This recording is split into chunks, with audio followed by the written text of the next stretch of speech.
Hi నమస్తే అండి అందరికీ. నేను ఈరోజు కొత్త సంవత్సరం అందరికి వస్తుంది కాబట్టి అందరూ చాలా చాలా బిజీగా ఉంటారు కాబట్టి చిన్న విషయం చెప్తాను.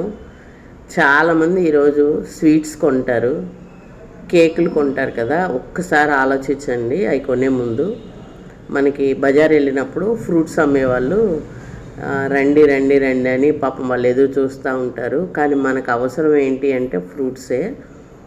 రా ఫుడ్డే ఎక్కువ తినాలి మనం. ఎక్కువ స్వీట్స్ అనేవి తినకూడదు. అది కూడా షుగర్ వచ్చిన వాళ్ళే తినాలి, తినకూడదు అలా అని కాదు.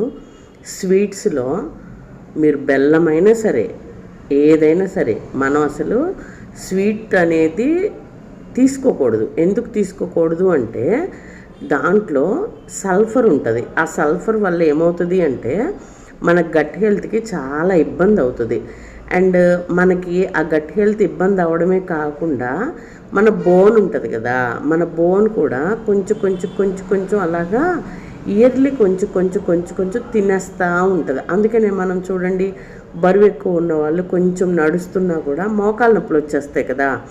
అవి ఎందుకంటే ఎక్కువ స్వీట్లు తిన్నా, ఎక్కువ కారాలు తిన్నా అలాంటివి వచ్చేస్తాయి. అందుకని మీరు ఏం చేస్తారంటే కొత్త సంవత్సరం కాబట్టి 2026కి చక్కగా స్వాగతం చెప్తూ బయట తిరగడము అలా కాకుండా ఇంట్లోనే కూర్చొని చక్కగా కేక్ తయారు చేసుకోండి.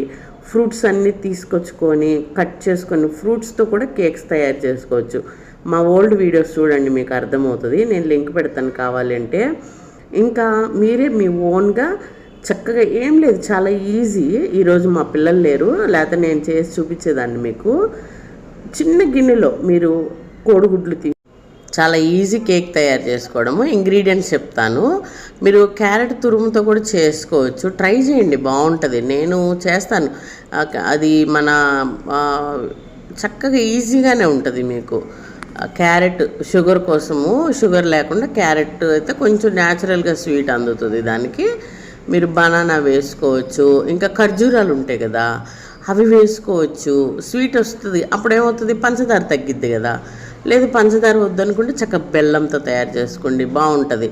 ఇంగ్రీడియంట్స్ ఏం కావాలి ఏంటి అనేది పెడతాను, చూసి చేసుకోండి. ఏం లేదు, ఒక ఇసుక తీసుకొని పెద్ద గిన్నెలో ఇసుక తీసుకోండి. పాడైపోయిన కుక్కర్ ఉన్నా కానీ అందులో ఒక ఇసుక పెట్టేసి దాంట్లో ఒక స్టాండ్ పెట్టి ఈ మొత్తం కలిపింది గిన్నెకి నెయ్యి కానీ నూనె కానీ వెన్న కానీ బటర్ కానీ రాసేసి ఈ కలిపిందంతా వేసేసి చక్కగా మూత పెట్టేయండి. చాలా బాగుంటుంది.